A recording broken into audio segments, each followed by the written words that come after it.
अस्सलामुअलैकुम, आप देख रहे हैं समा। मैं हूँ फवाद ज़ैदी और मैं हूँ सबा शेख। बुलेटिन में कहेंगे खुशामदीद। आगाज़ में आपको बताएं कि भारत से चीनी, गंदम, कपास कुछ भी दरामद नहीं होगा। वफाकी काबीना ने नए वज़ीर ख़जाना की ज़ेर सदारत ECC का पहला ही बड़ा फैसला मुस्तरद कर दिया। इजलास में ब्रॉडशीट कमीशन की रिपोर्ट मंजूर कर ली गई है। काबीना का कोरोना की तीसरी लहर पर इजहार तशवीश, मुकम्मल लॉकडाउन की मुखालिफत कर दी। वज़ीर आज़म ने अवाम से SOPs पर अमल दरामद की अपील कर दी है। इस्लामाबाद से देखिए अब्बास शब्बीर की रिपोर्ट।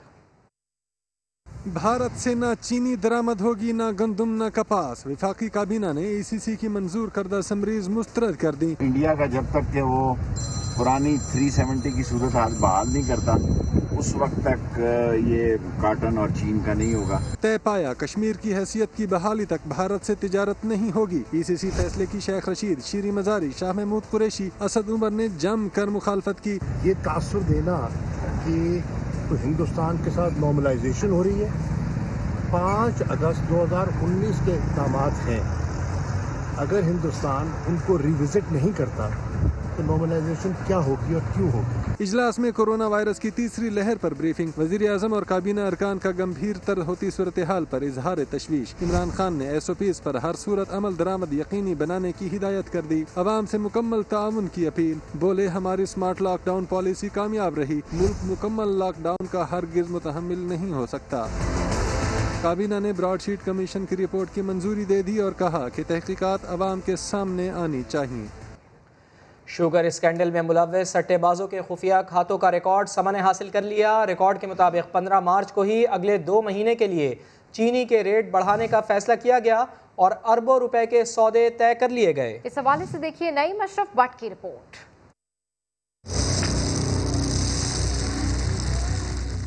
मिठास में महंगाई का जहर घोलने वाले बेनकाब शुगर स्कैंडल के सट्टेबाजों का खुफिया रिकॉर्ड सिर्फ समा पर।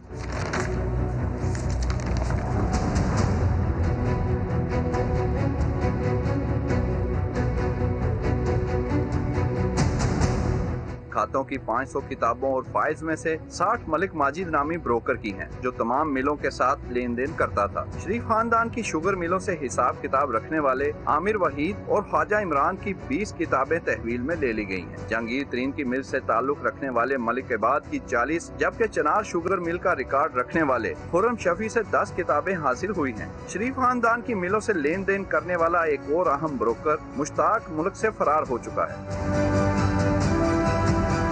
समा को हासिल होने वाले खातों के मुताबिक 15 मार्च को ही अप्रैल और मई के लिए चीनी के महंगे दाम तय करके अरबों रुपए के सौदे कर लिए गए। जिस वक्त सौदे तय किए गए उस वक्त चीनी की 100 किलो की बोरी का रेट 9,000 रुपए था, लेकिन अप्रैल और मई में 9500 से 9600 तक कीमत तय कर ली गई, जो मार्केट तक पहुँचते हुए 9800 तक हो जानी थी। ज़राए के मुताबिक इन खुफिया खातों का रिकॉर्ड लाहौर के पोश इलाकों में बड़े बड़े घरों में छुपाया गया था और इसी रिकॉर्ड को शुगर स्कैंडल का सबसे बड़ा सबूत करार दिया जा रहा है। नेमशर भट्ट, समा, लाहौर। क्या वालिद के बाद मरियम नवाज भी मुल्क से बाहर जाना चाहती हैं? नवाज शरीफ के ज़ाती मौलिज डॉक्टर अदनान की लंदन से पाकिस्तान आमद पर चहमगोइयाँ शुरू हो गई हैं। मरियम नवाज ने भी खामोशी तोड़ दी है। ट्विटर पैगाम में लिखा है कि चंद दिन बीमार क्या हुई, कांपती लरसती हुकूमत को उम्मीद हो गई कि शायद मरियम इलाज करवाने बाहर जा रही हैं। मेरा गला खराब है, मैं चीख नहीं सकती। मरियम नवाज की तबीयत खराब। शरीफ खानदान के जाती मुआलिज डॉक्टर अदनान मुआइने के लिए पाकिस्तान पहुंच गए। तबीयत काफ़ी ख़राब है, तो इसलिए जो है डॉक्टर अदनान आए। वो उनके पर्सनल फिजिशियन हैं और पर्सनल फिजिशियन को उनकी मेडिकल हिस्ट्री का बखूबी पता है। अगर सर्जरी का कोई इशू आया, कोई सीरियस सर्जरी हुई जिसका यहाँ पे नहीं, ऑब्वियसली वो नहीं हो सकता ऑपरेशन, या उनकी हिस्ट्री यहाँ नहीं है। डॉक्टर अदनान की अचानक पाकिस्तान आमद क्यों हुई? चहमगोइयाँ शुरू हो गईं। राजकुमारी जो बीमार हो के मौलज भी बाहर से इंपोर्ट कर रही हैं, डॉक्टर अदनान का पाकिस्तान आके साथ कोई ना कोई बयानिया भी लाए होंगे, साथ कोई मर्ज भी लाए होंगे जिसका उन्होंने ऐलान करना होगा। मरियम नवाज भी कुछ अरसे पहले कह चुकी हैं कि उनकी एक सर्जरी बैरून मुल्क होनी है। मेरी अपनी भी एक हेल्थ की छोटी सी प्रॉब्लम है, मेरी एक सर्जरी होनी है जो कि पाकिस्तान में हो नहीं सकता। मुआविन खुसूसी शहबाज गिल ने दावा किया कि नई सिफारतकारी की कोशिश उरूज पर है। कोई एनआरओ नहीं मिलेगा, लूटा हुआ माल वापस कर दें, फिर जहां जाना है जाएं। बीमारी और खामोशी पर तनकीद हुई तो मरियम नवाज ने खामोशी तोड़ दी। ट्विटर पैगाम में लिखा कि चंद दिन बीमार क्या हुई, कांपती लरसती हुकूमत को उम्मीद हो गई कि शायद मरियम इलाज करवाने बाहर जाने लगी है। आपको घर भेजने तक कहीं जाने का इरादा नहीं। मेरा गला खराब है, सर्जरी होनी है, छोटी सी सर्जरी होनी है। नून लीगी रहनुमा राना सनाउल्लाह कहते हैं कि सारी दुनिया अजीजों से मिलने बाहर जाती है और आ जाती है। हुकूमती टोले का इलाज शुरू हो चुका है। मरियम नवाज हुकूमत का इलाज करके ही बाहर जाएंगी। मरियम नवाज साहबा की स्पेशल एक्सपर्टीज़ है इनके इलाज के लिए, तो इसलिए वो इनका इलाज करके ही जो है वो अगर उनको बाहर अपने अजीज़ों से मिलने या किसी दूसरी घर से जाना पड़ा तो सारी दुनिया जाती है, आ जाते हैं लोग। तो ये कोई ऐसा तो नहीं है कि उनका जाना जो है वो मना है।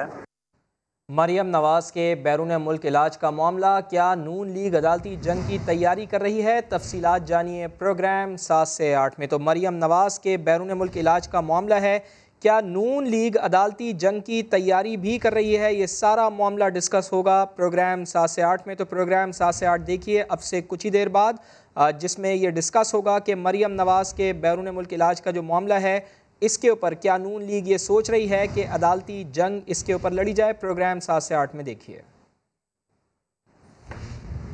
मुशीर एहतसाब शहजाद अकबर कहते हैं जब तहकीकाती इदारे के बुलाने पर कोई जत्था लेकर पहुंच जाए और कोई सवाल ना उठाए तो फिर यहाँ से एनआरओ मिलता है। लाहौर में मीडिया से गुफ्तगू में मजीद कहा, माफिया इतना ताकतवर हो चुका है कि इदारों को धमकियां देता है। एनआरओ की कोशिशें अब भी जारी हैं लेकिन कोई देने को तैयार नहीं है।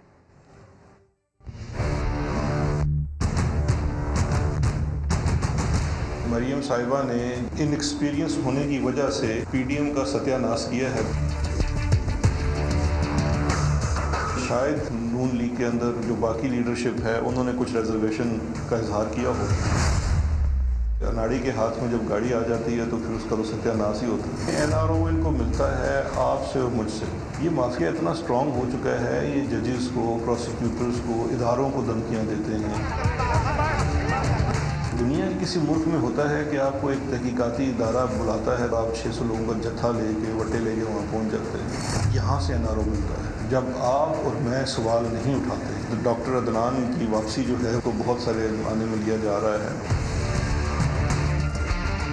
एनआरओ की कोशिश तो किसी से ढकी छुपी नहीं है, बहुत ज़्यादा कोशिशें की हैं, कोशिश जारी है। लेकिन बात यह है कि वो एनआरओ देना किसने है, तो इनको कोई एनआरओ देने को तैयार नहीं है। जो भी इनके मामलात हैं उनको यही तय करने पड़ेंगे। इनकी जो खामोशी है इस वक्त वो भी बड़ी जुर्मानी है। मरियम नवाज मुल्क से बाहर जाना चाहती हैं। मुआविन खुसूसी शहबाज गिल कहते हैं कि एक बिजनेसमैन ने बीच में आकर उन्हें बाहर भेजने की बात की। मरियम नवाज ने जो पैसा लूटा वो वापस करें और बाहर चली जाएं। डॉक्टर अदनान को ट्रैवल एजेंट करार दे दिया। कहा झूठी रिपोर्ट पर कोई एतमाद नहीं करेगा। एक बिजनेसमैन को इन्वॉल्व किया जिसने दाएं बाएं बताने की कोशिश की कि बहुत सख्त तबीयत ख़राब है और अगर बाहर जाने दिया जाए तो वो बहुत ही अच्छा फ़ैसला होगा। वसी तर कौमी मफाद, मिलजुल कर, रवादारी, ख़वातीन का एहतराम, तमाम चीज़ें जो हैं वो कही गई और बयान की गई। यहाँ पर भी जब मैं जेल में जाता था तो मियाँ साहब अल्लाह उन्हें लंबी ज़िंदगी दे, जिस तरह के वो खुश खुराक थे, 4-4, 5-5 डिशेज़ और जितना वो मटीरियल खाते थे, अल्लाह उनको और खाने की हिम्मत दे। मैं ये कह रहा हूँ उससे तो कहीं से बीमारी नहीं लग रही थी। तो मरियम साहबा पे कोई प्रेशर नहीं है। हाँ, मिन्नत समाजत जारी रहती है डिफरेंट एरियाज़ से, उसमें बहुत सारे लोग जो हैं वो इन्वॉल्व रहते हैं, आके बात करते हैं कि जी जाने दें, और वो चाहती भी हैं कि वो जाएं।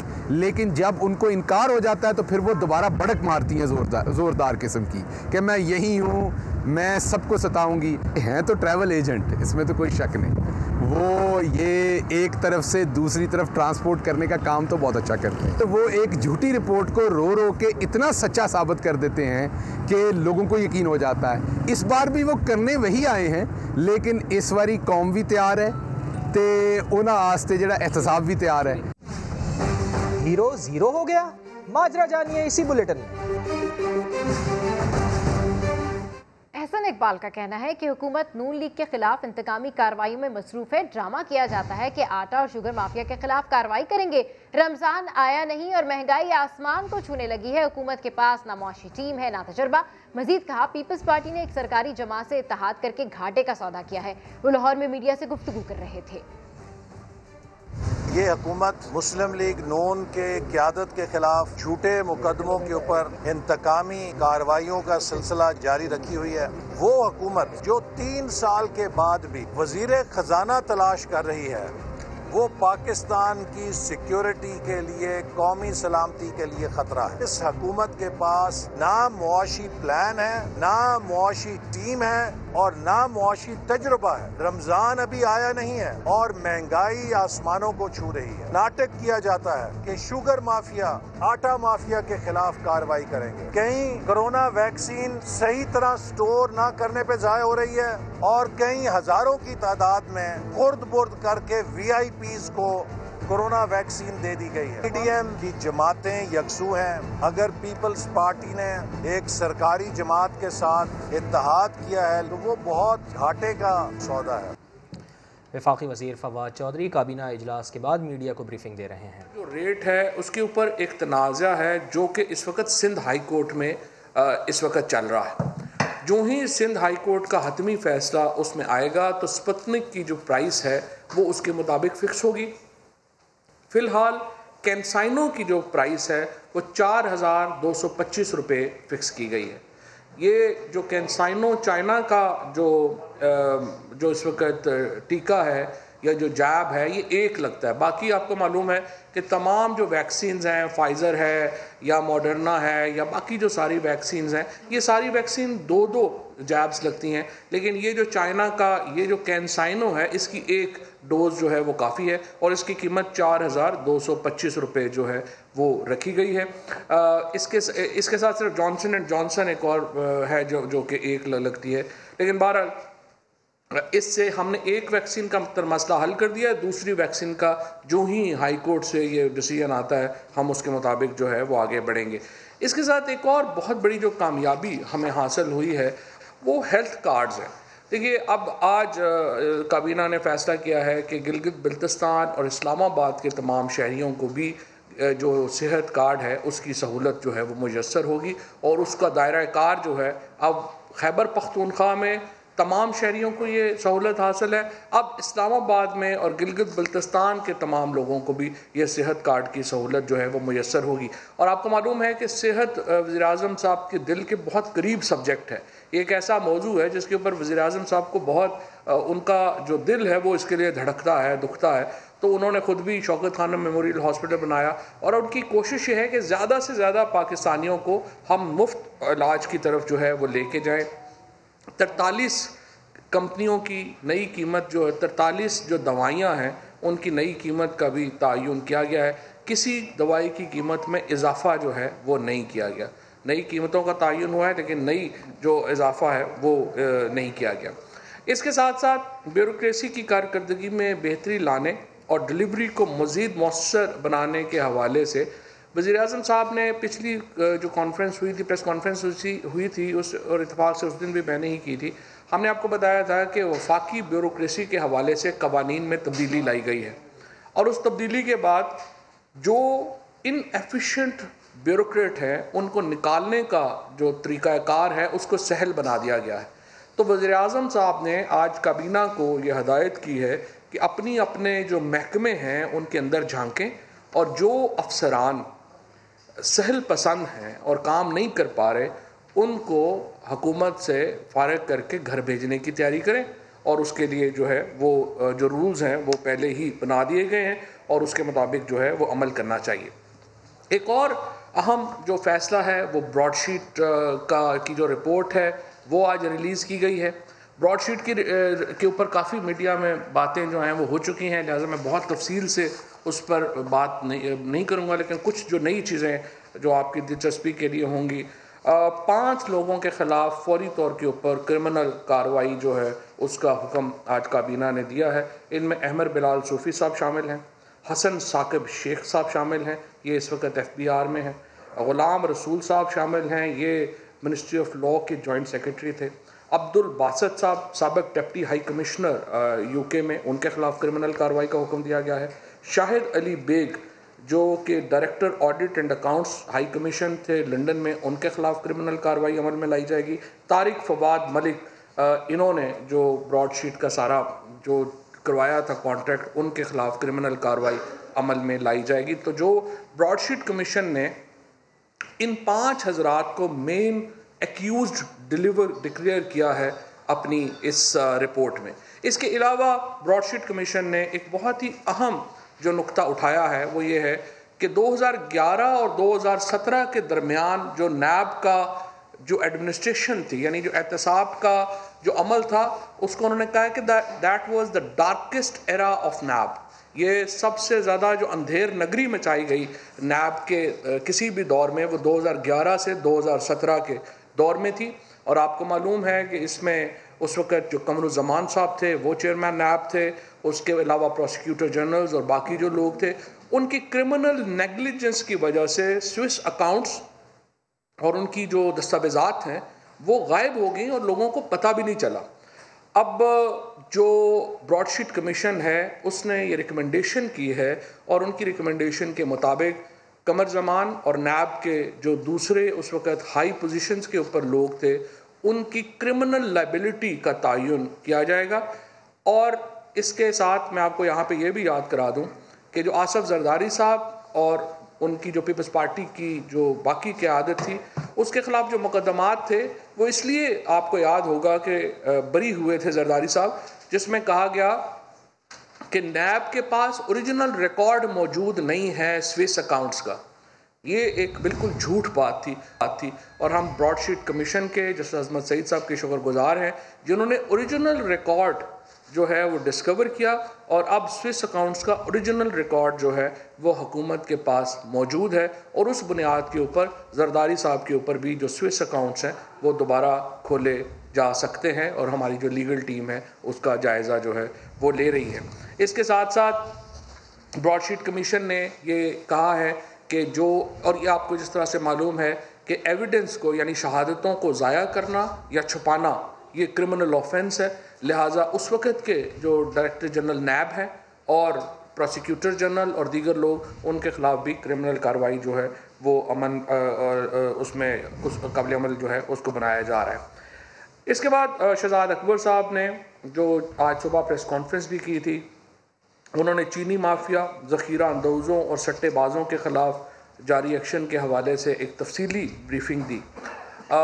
इस जो ब्रीफिंग है इसका जो चूँकि तफसीलात पहले शहजाद अकबर दे चुके हैं तो बहुत तफसील मैं नहीं दूंगा, लेकिन सिर्फ इतना है कि तकरीबन 11 के करीब लोग जो हैं उन्होंने अरेस्ट किए हैं, उनका रिकॉर्ड जो है वो सामने आया है और पता ये चला है कि तमाम ही जो शुगर मिलों का, ये बड़े शुगर मिलों का, यहाँ पे ये भी मैं आपको बता दूं कि 45% जो पाकिस्तान की शुगर प्रोडक्शन है वो 2 फैमिलीज़ के पास है, एक जरदारी साहब के पास और एक नवाज शरीफ साहब के पास। तो इनके समेत जो बाकी लोग हैं उन्होंने सट्टे के ज़रिए की चीनी की कीमत जो है वो बढ़ाई और उस तरह से एक वो क्रिमिनल ऑफेंस के मर्तकब हुए और उसके बाद मनी लॉन्ड्रिंग के मर्तकब हुए। लिहाजा उधर भी जो जो लोग मुलव्वस हैं उनके ख़िलाफ़ कार्रवाई का हुक्म जो है वो दिया गया है। इसके साथ साथ जो पेट्रोलियम बहरान का जायज़ा जो है वो लिया। पेट्रोलियम के ऊपर आपको मालूम है कि कमेटी अपनी रिपोर्ट जो है कितने जो फ़ैसले किए थे और असद उमर साहब ने, शफकत महमूद साहब ने, शीरी मज़ारी साहिबा ने और आज़म सवाती साहब ने इस कमेटी को चेयर किया था, इस कमेटी में शिरकत की थी और उन्होंने जो बड़े फ़ैसले थे उसके मुताबिक नदीम बाबर साहब को, जो उस वक़्त हमारे SAPM हैं, उनको फोरेंसिक जो जब तक होता है उस वक्त तक अपने ओहदे से अलहदा कर दिया गया था। अब जो 3 बड़े एक्शंस हैं इसमें एडमिनिस्ट्रेटिव एक्शंस शामिल हैं, क्रिमिनल एक्शन शामिल है और लेजिस्लेटिव एक्शन शामिल हैं। कमेटी ने उसकी तफसील जो है वो दी है। इसके मुताबिक जिन कंपनीज़ ने 20 दिन का स्टॉक जो कानूनन रखना है वो नहीं रख सकी, उनके ख़िलाफ़ जो है वो कार्रवाई होगी। इसके साथ उन कंपनीज़ के ख़िलाफ़ कार्रवाई होगी जो कि अपना जो तेल की तरसील है वो उन्होंने वक्त के ऊपर नहीं की है। इसके साथ साथ जो बर्थिंग है, यानी जो आकर के कराची में जब जहाज़ लगते हैं तो उस बर्थिंग का जो प्रोसेस है उसको जो मैनिपुलेट किया जाता है, यानी जहाज़ को आप दूर कर खड़ा कर दें और कीमत बढ़ जाए तो फिर वापस ले आएँ, और कीमत ज़्यादा हो तो अपने जहाज़ को पहले लगवा लें, ये सारा जो एक लूटमार मची हुई है इसके ऊपर भी कार्रवाई का हुक्म दिया गया है। और उसके बाद ओगरा लॉ जो है उसमें तब्दीलियाँ की जाएंगी ताकि जो पेट्रोलियम मिनिस्ट्री में और ओगरा में एक बैलेंस जो है वो क्रिएट किया जा सके। इसके साथ साथ जो एडमिनिस्ट्रेटिव मेजर्स लिए गए हैं इसमें डायरेक्टर जनरल ऑयल जो है उनको आइडेंटिफाई किया गया था कि उसमें जो ऑफिसर्स मुलव्वस हैं डायरेक्टरेट जनरल के ऑयल के, उनको जो है वो रिमूव कर दिया जाएगा। इस तरह से पोर्ट कासम अथॉरिटी के ऊपर जो लोग हैं उनको रिमूव किया जाएगा। प्रोफेशनल ऑफिसर्स को अपॉइंट किया जाएगा टेक्निकल पोजीशंस के ऊपर। एक बहुत इंपॉर्टेंट फैसला जो उन्होंने किया है कि मॉनिटरिंग सेल क्रिएट किया जाए पेट्रोलियम डिवीजन में, ताकि हमारा जो डाटा है वो रिलायबल हो। अभी क्या होता है कि वो पेट्रोलियम कंपनियों से ही पूछते हैं कि आप बताइए कि कितना चाहिए, क्या होना चाहिए, तो अब उन्होंने कहा कि इंडिपेंडेंट एक जो सेल है वो क्रिएट जो है वो किया जाए। इसके साथ लैब्स होनी चाहिए और वो एक तफसीली जिन लोगों को दिलचस्पी होगी पेट्रोलियम से वो जो है वो देख सकते हैं उसको। प्राइम मिनिस्टर साहब ने वजारत साइंस और टेक्नोलॉजी की जो EVM मशीन्स हैं उनको बहुत सराहा, और उन्होंने ये कहा है कि काबीना को जो समंदर पार पाकिस्तानियों को, ओवरसीज पाकिस्तानीज़ को इंतखाबी अमल में शिराकत दारी के लिए और हमारे इलेक्शंस को जो EVM के ऊपर और इलेक्ट्रॉनिक्स के ऊपर कन्वर्ट करने के लिए इक़दामात करने में तेज़ी करनी चाहिए। और इंशाल्लाह हमें उम्मीद ये है कि हम एक प्रोसेस क्रिएट कर पाएंगे जिसमें कश्मीर के इलेक्शंस का एक हिस्सा यकीनन हम EVM के ऊपर हमारी कोशिश है कि हम ला सकें। और डॉक्टर बाबर अवान साहब जो हैं वो पार्लियामेंट्री इस कमेटी के सरबराह हैं, और उनके साथ मिल के हम ये एक पूरा जो और मुझे आज बड़ी खुशी है कि स्पीकर साहब की और अपोजिशन रहनुमाओं की मुलाकात हुई है, और हम चाहते हैं कि ये अमल आगे बढ़े और अपोजिशन इस जो अमल है उसमें शामिल हो। ब्रॉडशीट कमीशन रिपोर्ट, हुकूमत का कार्रवाई का ऐलान, अहमर बिलाल सूफी समेत 5 लोगों पर क्रिमिनल कार्रवाई का फैसला, जरदारी के स्विस अकाउंट्स केसेस दोबारा खोले जा सकते हैं। फवाद चौधरी मीडिया ब्रीफिंग दे रहे हैं। आगे बढ़ते हैं। सिंध हुकूमत की मुंह मांगे और ताबेदार IG से भी ना बन सकी, विफाक से जिद करके IG बनवाए गए मुश्ताक महर भी सिर्फ 1 साल बाद AD ख्वाजा और कलीम इमाम की तरह नापसंदीदा IGs की सफ में शामिल हो गए थे, जिन्होंने हमारा IG के घर का सुबह सवेरे 2 बजे के बाद घेराव किया था। IG को कहां लेके गया था? सुबह 4 बजे। ज्यादा नहीं, सिर्फ चंद माह पहले तक सिंध हुकूमत IG सिंध मुश्ताक महर पर इतनी मेहरबान थी कि बिलावल उनके लिए वफाकी हुकूमत और इदारों तक से उलझ बैठे थे। मगर मुश्ताक महर के साथ ये मेहरबानी भी 2 साबिक IGs AD ख्वाजा और कलीम इमाम की तरह 1 साल से ज़्यादा बरकरार नहीं रह सकी। मुश्ताक महर से सिंध हुकूमत की नाराज़गी का सबब एक ख़त बना है। इस ख़त में मुश्ताक महर ने मुबैना तौर पर कुछ पुलिस अफसरान की खिदमत वापस वफाक के सुपुर्द करने की सिफारिश की थी। एक दिन बाद ही सिंध हुकूमत ने IG सिंध के इस ख़त को खिलाफ कानून और इख्तियार से तजावुज़ करार दे दिया है। महकमा दाखिला सिंध ने IG सिंध से ये भी कहा है कि वो आइंदा इस किस्म का ख़त लिखने की गलती ना करें। मुश्ताक महर से पहले IG सिंध रहने वाले कलीम इमाम से तो वज़ीर आला सिंध इतने नाला हुए थे कि असेंबली फ्लोर पर भी गुस्सा कंट्रोल न कर सके। बड़ी कोशिश की कि इंस्पेक्टर जनरल को चलाऊं, लेकिन वो इस काबिल नहीं है। और इतना बोलने के बाद अगर कोई इंस्पेक्टर जनरल फिर भी बैठा है तो आप समझ सकते हैं कि उसकी कितनी अपनी कुर्सी से चिपके रहने की कितनी कोशिश है। कलीम इमाम से पहले AD ख्वाजा को भी सिंध हुकूमत ने ऐसी सूरत हाल से दो चार किया कि उन्हें रुख्सत लेकर घर जाना पड़ा।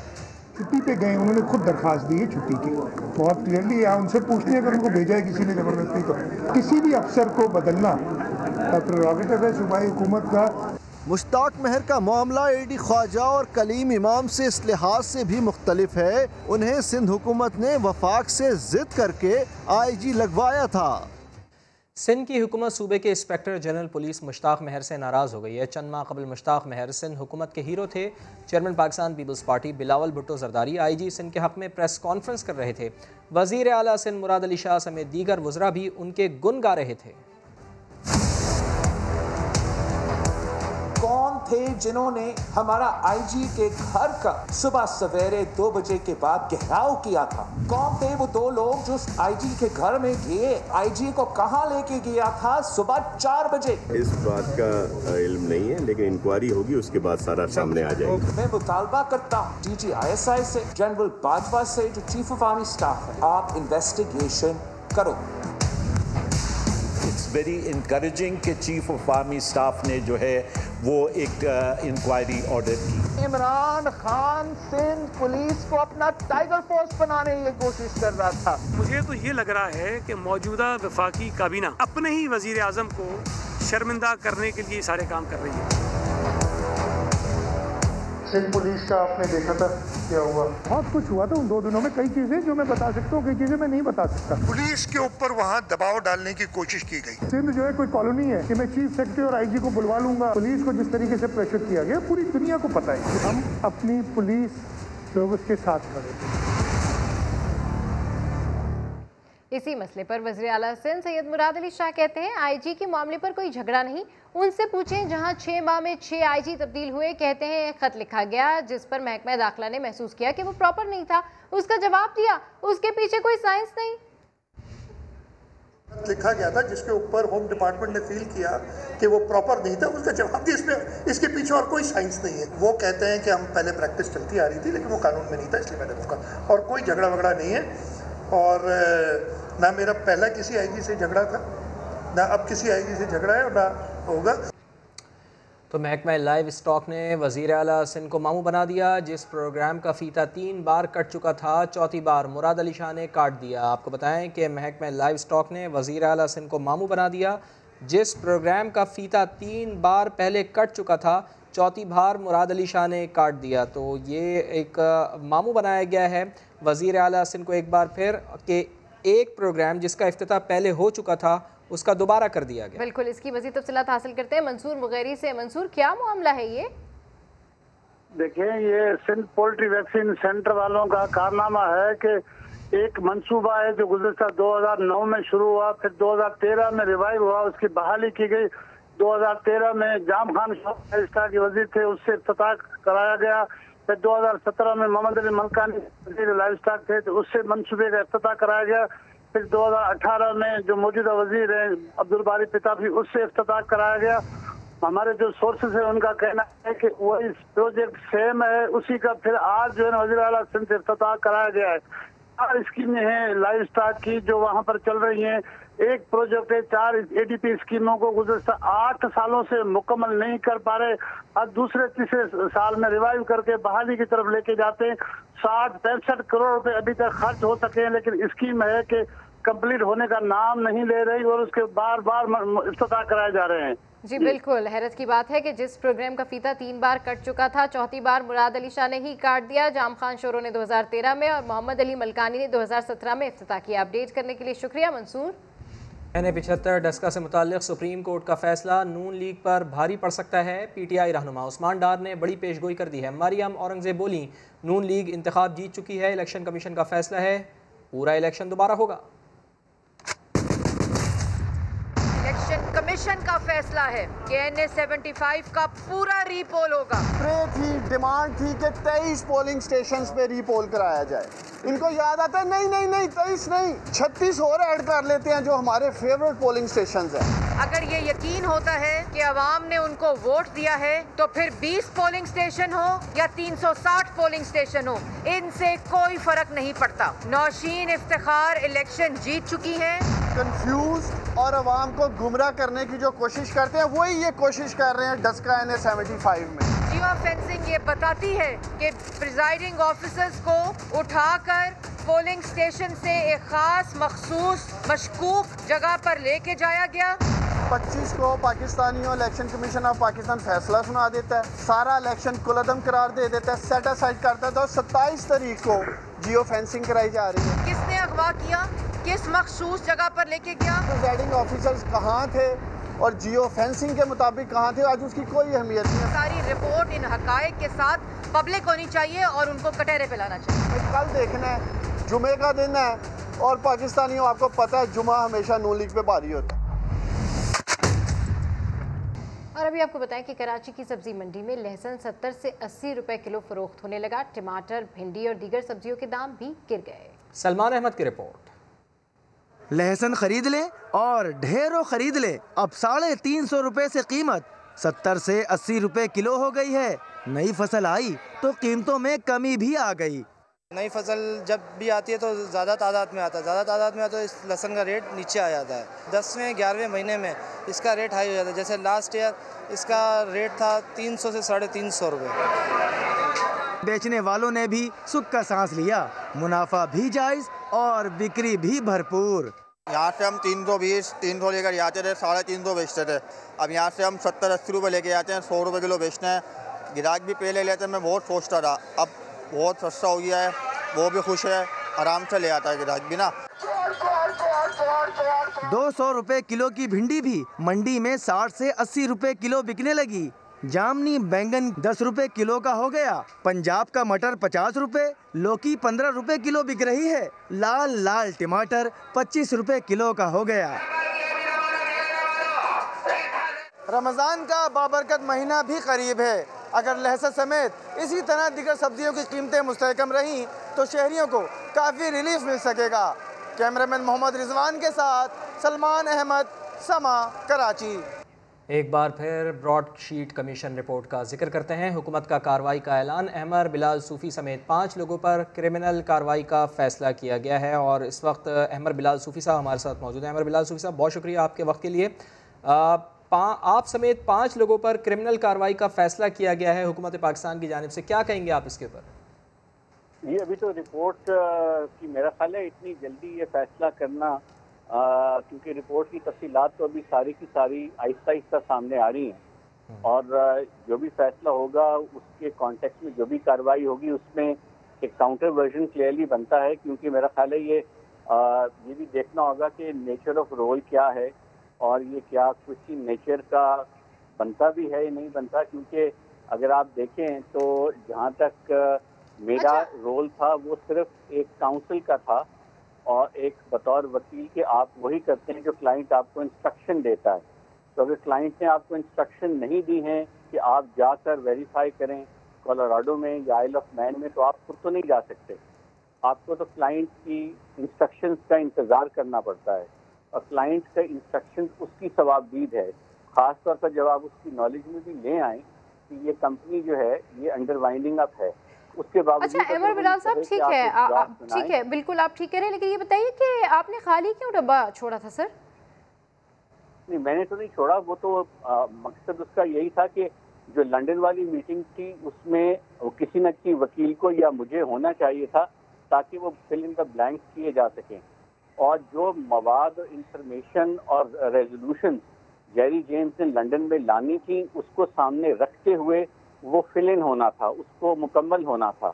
वो ड्राफ्ट वर्जन था और अगर उसको मुकम्मल नहीं किया गया तो नॉर्मली कोई ना कोई आप लॉयर बुलाते हैं ऐसी मीटिंग में, लोकल लॉयर या अटॉर्नी जनरल ऑफिस का कोई नुमाइंदा, या आप खुद उसी वकील को ले जाते हैं। और जब वो आपने उस तरह से एक्सिक्यूट किया जिसमें कोई अमेंडमेंट नहीं, कोई चेंजेस नहीं, ना ही कोई एनेक्सेस उसके रेजोल्यूशन की ऑथराइजेशन के, तो उसके बाद भी आपके पास 2 महीने का टाइम था कि आप वकील से या मुझसे या किसी से वेरीफाई करते कि हमने ये एग्रीमेंट किया, बिकॉज रिमेनिंग पेमेंट आपने 2 महीने बाद की है।